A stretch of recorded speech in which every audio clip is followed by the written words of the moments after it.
ये इस सारणी में हमारे सभी व्यंजन दिए गए हैं।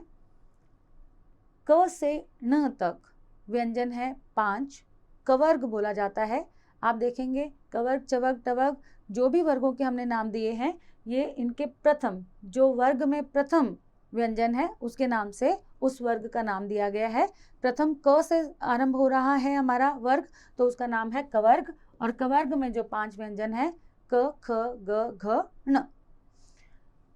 अगला हमारा वर्ग है चवर्ग, च से आरंभ हो रहा है इसलिए इसका नाम चवर्ग। च, छ, ज, झ, ञ, ये 5 व्यंजन। तीसरा वर्ग है टवर्ग, ट, ठ, ड, ढ, ण। फिर आता है तवर्ग, त, थ, द, ध, न। पवर्ग, प, फ, ब, भ, म। अंतस्थ 4 होते हैं व्यंजन, य, र, ल, व। ऊष्म, ये भी 4 होते हैं संख्या में, श, श, स, ह। संयुक्त व्यंजन क्ष, त्र, ज्ञ, श्र, ये भी संख्या में 4 हैं। और अन्य 2 व्यंजन हैं ड़ और ढ़। इस तरह से हमारे हो गए 39 व्यंजन। व्यंजन के भेद। व्यंजनों को मुख्य रूप से 3 भागों में वर्गीकृत किया गया है: स्पर्श व्यंजन, अंतस्थ व्यंजन और ऊष्म व्यंजन। स्पर्श व्यंजन क्या होते हैं? स्पर्श का अर्थ है छूना, यानी यदि आप क से म तक के व्यंजनों को बोलकर देखेंगे तो आपको एहसास होगा, आपको यह पता लगेगा कि जब इन्हें उच्चारण किया जाता है तो हमारी जीवा मुख के कुछ विभिन्न भागों से टकराकर, उच्चारण करते समय जीवा टकराकर फिर वायु को बाहर निकलने देती है, तो इन्हें बोला जाता है स्पर्श व्यंजन।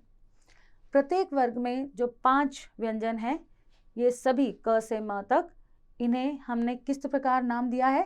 जो प्रथम व्यंजन है उसके नाम से दिया है। तो कवर्ग से लेकर पवर्ग तक, यानी हमारे क से म तक के व्यंजन स्पर्श व्यंजन कहलाते हैं। क्यों? क्योंकि इनके उच्चारण में जीवा मुख के अलग अलग स्थानों को स्पर्श करती है।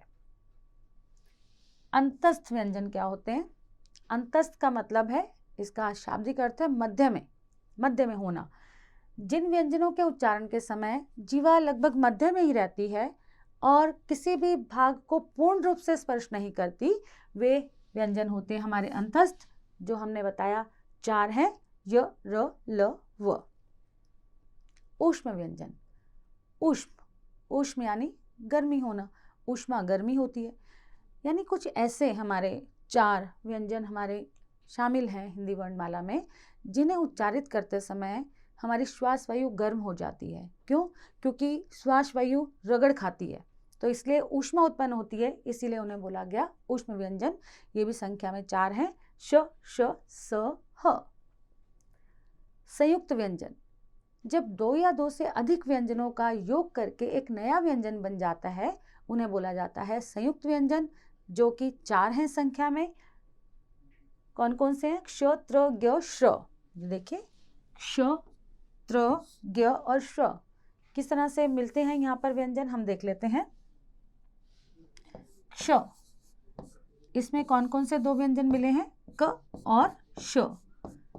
कक्षा, रक्षा, कक्ष जैसे शब्द लिखने के लिए आप इस क्ष का प्रयोग करते हैं। क्षत्रिय, इसी क्ष के प्रयोग से लिखा जाता है।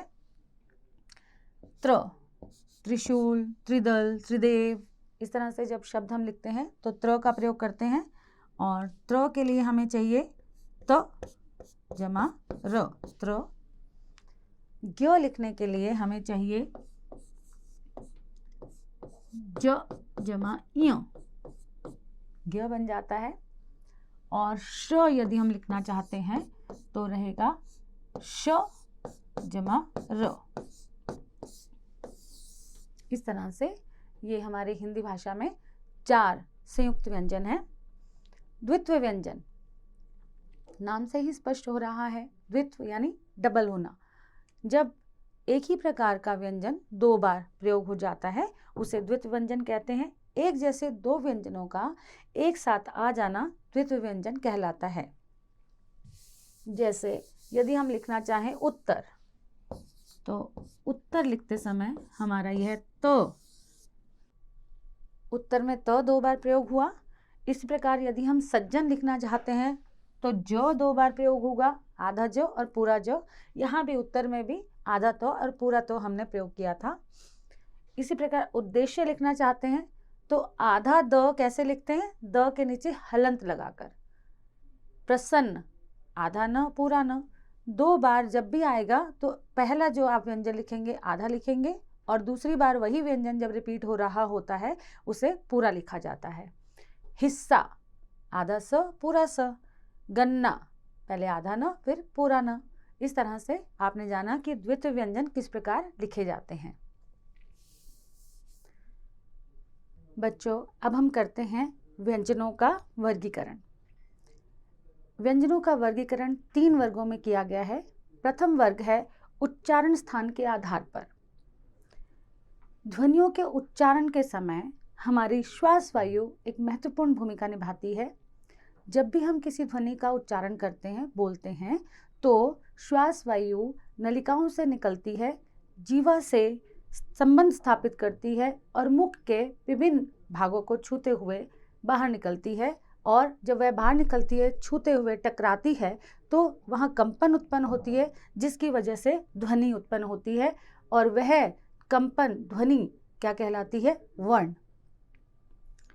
जो ध्वनि मुख के जिस भाग से टकराती है, मुख के कौन कौन से भाग जहाँ यह टकराती है ध्वनि, जैसे कंठ, मूर्धा, दंत, तालु, ओष्ठ इत्यादि, तो जिस भी भाग से वह टकराती है उसका वर्गीकरण उसी के आधार पर कर दिया जाता है।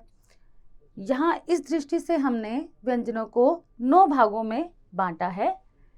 कंठे, तालव्य, मूर्धन्य, दंत्य, ओष्ठ्य, नासिक्य, कंठोष्ठ्य, कंठ तालव्य, दंतोष्ठ्य। अब इनका कैसे हम वर्गीकरण करते हैं। कंठ व्यंजन कौन से हैं, जिन व्यंजनों को बोलते समय कंठ का प्रयोग किया जाता है, यानी जो श्वास वायु है हमारी जीवा से संबंध स्थापित करके कंठ के भाग को छूती हुए बाहर निकलती है, वे कहलाते हैं कंठ। क ख ग घ ण, इन्हें हम कैसे परिभाषित कर सकते हैं, इनका यह क्यों वर्ग है, कंठ से बोले जाने के कारण इन्हें कंठ कहा जाता है। तालव्य नाम से स्पष्ट है, तालु से बोले जाने के कारण जो वर्ण हैं वे हैं च छ ज झ ञ, इसीलिए इन्हें तालव्य नाम दिया गया। मूर्धा से बोले जाने के कारण मूर्धन्य कहलाते हैं वर्ण, वे हैं ट ठ ड ढ ण और साथ में श। दंत्य, दांतों से बोले जाने के कारण इन्हें दंत्य वर्ण कहते हैं। कौन से वर्ण हैं जिन्हें दंत्य कहते हैं, त थ द ध न। आप ध्यान से अगर खुद भी बोल के देखेंगे त थ द ध न, तो हमारी जीवा दांतों से टकराती है। ओष्ठ, होठों से बोले जाने के कारण इन्हें ओष्ठ वर्ण कहते हैं, जैसे प फ ब भ म। आप देख रहे हैं किस तरह से होठ बार बार टच होते हैं, आपस में एक दूसरे को स्पर्श करते हैं। तो वे वर्ण जिनके बोले जाने के समय हमारे होठ ही ज़्यादा से ज़्यादा प्रयोग आते हैं, श्वास वायु होठों के माध्यम से कंपन उत्पन्न करती है, वर्ण बोले जाते हैं, वे हैं ओष्ठ। नासिक्य, नासिक्य में कौन से वर्ण हैं, अंग, न, न्य, ण, न, म। ऐसे वर्ण जिनका उच्चारण मुख और नासिका से किया जाता है वे कहलाते हैं नासिक्य। ओ और औ जो स्वर हैं हमारे वे कंठोष्ठ हैं, क्योंकि इन्हें कंठ और होठों से बोला जाता है। कंठ तालव्य, जिनका उच्चारण कंठ और तालु से होता है वे कहलाते हैं कंठ तालव्य, इसमें ए और ऐ शामिल हैं। दंतोष्ठ, जिनका उच्चारण दांत तथा होठों की सहायता से होता है, उन्हें बोलते हैं दंतोष्ठ। इनके उदाहरण हैं व। इस तरह से जो व्यंजन है हमने उन्हें 9 वर्गों में वर्गीकृत किया, उनके उच्चारण स्थान के आधार पर। अब हम व्यंजनों को वर्गीकृत करते हैं श्वास वायु के आधार पर, यानी प्राण वायु के आधार पर। इन्हें 2 वर्गों में हमने वर्गीकृत किया है, अल्प प्राण, महाप्राण। अल्प प्राण, अल्प मतलब थोड़ा। जिन व्यंजनों के उच्चारण में हमारे फेफड़ों से निकलने वाली वायु की मात्रा बहुत कम होती है, अल्प होती है, उन्हें कहा जाता है अल्प प्राण व्यंजन। जैसे प्रत्येक वर्ग का, आपने देखा ना, कवर्ग, चवर्ग, टवर्ग, तवर्ग, पवर्ग, तो प्रत्येक वर्ग का पहला, तीसरा और 5वां व्यंजन तथा ड़, य, र, ल, व ये ऐसे वर्ण हैं, ऐसे व्यंजन हैं जो अल्प प्राण वर्ग में आते हैं। महाप्राण, जैसे अल्प में बहुत कम हवा निकल रही थी फेफड़ों से बाहर, ऐसे ही उसका विपरीत है महाप्राण, मतलब बहुत ज़्यादा। जिन व्यंजनों के उच्चारण में फेफड़ों से निकलने वाली श्वास वायु की मात्रा बहुत अधिक होती है उन्हें कहा जाता है महाप्राण। जैसे प्रत्येक वर्ग का दूसरा और चौथा व्यंजन तथा श, श, स, ह ये सभी व्यंजन महाप्राण में सम्मिलित हैं। तीसरा जो वर्ग है, तीसरा वर्ग जिस पर हमने व्यंजनों को वर्गीकृत किया है, तीसरा वर्ग है स्वर तंत्रियों में कंपन के आधार पर। स्वर तंत्रियों में कंपन की मात्रा के आधार पर हमने दो वर्ग निर्धारित किए हैं। प्रथम है अघोष, द्वितीय है सघोष। अघोष कौन सी ध्वनियाँ हैं? जिन ध्वनियों के उच्चारण में स्वर तंत्रियों में कंपन नहीं होता उन्हें अघोष कहते हैं, जैसे क, ख, च, छ, ट इत्यादि। ये ऐसे व्यंजन हैं जिन्हें उच्चारित करते समय हमारी स्वर तंत्रियों में कंपन नहीं होता, इसीलिए इनका नाम है अघोष। सघोष उसका विपरीत, जिन ध्वनियों के उच्चारण में स्वर तंत्रियों में कंपन उत्पन्न होता है वे कहलाते हैं सघोष।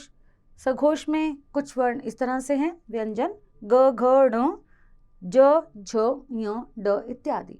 ये सभी व्यंजन शामिल हैं सघोष वर्ग में।